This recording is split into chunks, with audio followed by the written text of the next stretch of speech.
culturally, Yes, sir. and ordinarily, it's an abomination to even be talking about it. When we are talking of Alaafin, kì í sọ bá tí àwọn lórí kọ́ Alaafin should not be a Mr. Available Ọba. Alaafin should not be the one we are attending all parties or anything. No. Sir, let's be specific now. In the context of the enthronement, especially the controversies that it generated, the new Alaafin. I believe I answered it. Specific can go to culturally, yes, sir. And ordinarily, it's an abomination to even be talking about it. We are talking about the process, the tradition, how the new Alaafin emerged. The truth of the matter is that because of emergence of a democracy, that you now have every enclave, you have your own local government, I have my own, you have your state. You don't want somebody to lord it over you in your state. You don't want somebody to lord it over in your local government. That's what all brought about all these agitations. But when the chiefs are down, when you are in trouble, over landed property wise, you have to call on Alaafin. Well, in the wisdom of the governor, sir, the executive governor of your state, His Excellency Engineer Seyi Makinde, he approached a specific pattern, and that is the pattern of tradition. Oh, if I was consulted, that is part of the tradition. Some traditional rites were also done before the Alaafin emerged. Yes. But we had issues bordering on, law, how was the process done? Was this strictly in adherence to the provisions of certain laws? Let me tell you. So which one take precedence? Against the affirmation? Yes, but many people don't appreciate this. That before the advent of the white man, before democracy was even introduced to us in Africa, and then in Nigeria, there was something called an empire that was highly democratic. We had our own system in the empire. There was the executive headed by the Alaafin. There was the Oyomesis headed by the Oyomesis people. That was the legislation. Alaafin was the executive. Abashe Wani, just like presidential. Then the Oyomesis is there that starts as the legislature. Then there were the Eshors, the military wing, that checkers. Each of them has these check and balances. You see, the Oyomesis are there to check an autocratic Alaafin. The Eshors are there to wage war. They defend the nation, Oyo nation, and at the same time call an Alaafin to order. So we have that system. It was there before they came in. Don't forget, before independence, there were the British deals all over. Those deals succeeded Ajele. But the man appointed Kakiri. But we are appointing Ajele, not the area they captured. We call them Ajele. Those are the deals that replace the Ajeles. And who are these Ajele? All of them acting under the instruction of Alaafin. Alaafin had Ajele. Get it? So, but the modern day thing, the culture is there. No governor, no president can just appoint an Alaafin who will not pass through those processes. It's just maybe of FIFA. It's just our culture. It has nothing to do with religion. It's our culture. Mm-hmm. I give an example of Ololu or Oro. It's not about religion. It's our culture. It's an instrument which our forefathers were using to rule the state. Oro festival, the Ogbonis, were being used by the traditional rulers to checkmate and regulate what goes on in the society. It has nothing to do with culture. But I mean, it's not nothing to do with religion. But to the uninitiated and out of ignorance, you know, we call himself a bishop or an imam, and be working against this system.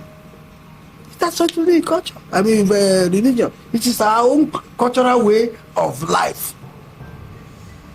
with all my education, I fight anybody who try to live with the bug Oro. I'm an Ibadan man. I will support the emergence of Oloru any day.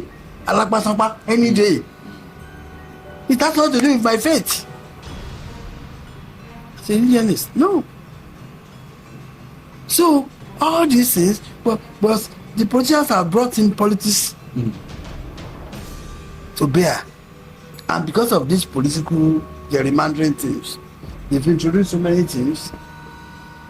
You see, if I'm looking for votes, or not because of politics, I say, okay, I make you a number, just go and buy somebody. Like it happened on the one we are talking about now.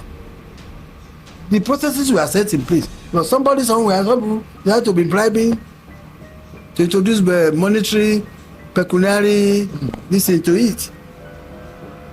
And as we speak, all these are in the hands of the law enforcement agencies, including the EFCC.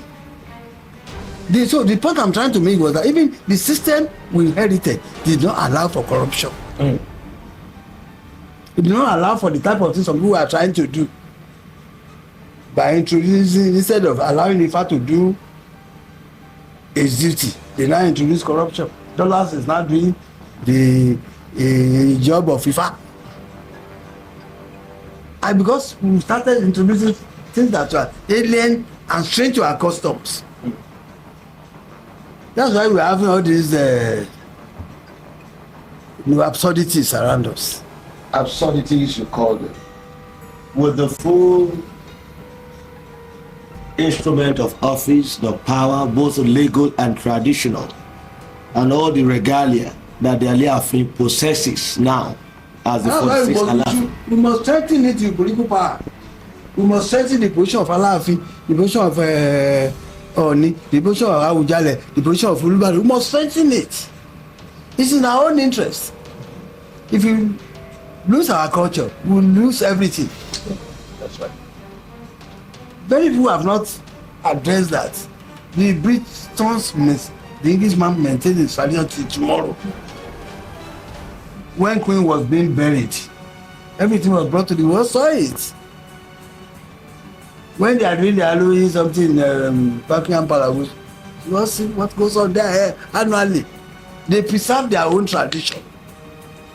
You see a building of 1630 something still standing. They have maintenance culture. In other words, they maintain their own cultural heritage, and that has been brought to bear over all their institutions. What would be your message to those who perhaps have not fully come to reality that a new Alaafin has emerged, and a very powerful one for that matter? Some will feel perhaps they could wage some war. Without mentioning names now, you know better. Well, I think I, for one, as a Yoruba man who believes so much in our tradition,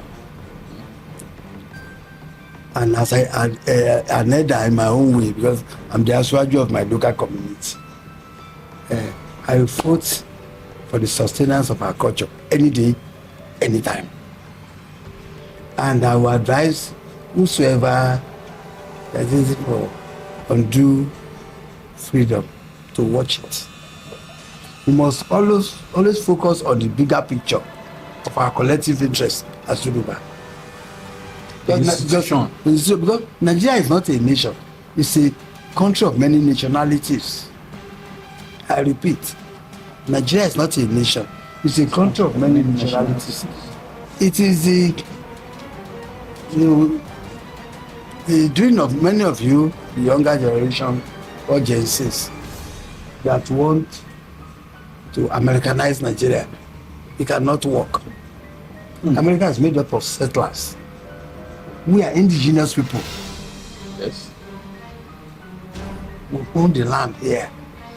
We did not kill the Red Indians that they did in America. We invaded their land and took it. No. We are indigenous to where we are. So we must preserve our heritage, our culture in our own interest. But if you lose your cultural value, you lose everything. There is a say in Yoruba, please permit me to speak Yoruba, pé ẹni tó bá sọ lẹ́nu ó sàpò ìyà kọ́ ni àpò ìyà ló so kọ́. So we must preserve our heritage. Our heritage is the institution called Alaafin. It's our collective heritage. We must preserve it. We must build our aspirations, our modernity around that institution in our own interest. That's my advice for them. Let's not start anything they cannot end. You see, some people have done that, some empires, and they have been wiped off. We've been forgotten from history. We want us to continue to exist with our heritage until God says it's the end of this planet. For as long as God preserves this planet, we should try as much as to preserve our heritage. Okay, I'm sure we can. It's an institution. Okay, before we round, I'll just also wish to seek your own permission. Well, you may wish to advise the new Alaafin 1 or 2 or 3, 4 sentences as to the protection of the institution he occupies is the symbol of now, and what you think he should do. Well, I think you see, I'm not in a position to advise my father. Okay. That's one thing. Alaafin is my father. I've gained some insight into the tradition over the years. Like I just said, I happen to be Alaafin's lawyer for 29 years. So I've gained some insight into some things. But it's our father. And if you ask us for opinion, beggar or what have you, we give it. If you invite, you must be at his beck and call. It's our father. He has every of your person. Wherever you are, whether you find yourself in Ekirun, in Ejigbo, in Shaki, in Ota, if you are not your person, you are under the same. All of us are under the same Alaafin. We are all your people under the same one Alaafin. Alaafin Okumeji. And it can never be two. There can only be one Alaafin. And everybody must give that, must give it to him, that your patience and do what is right. When we are talking of Alaafin kì í sọ bá tí àwọn ọ̀rẹ́ lórí kọ́. Alaafin should not be a Mr. Available Ọba. Alaafin should not be the one that attend all parties or anything. No. Alaafin knows our limitations. There are responsibilities that accompany that institution, and he knows he's our father. So it is not within my province to be giving him advice. Well, thank you so very much. Thank you very much.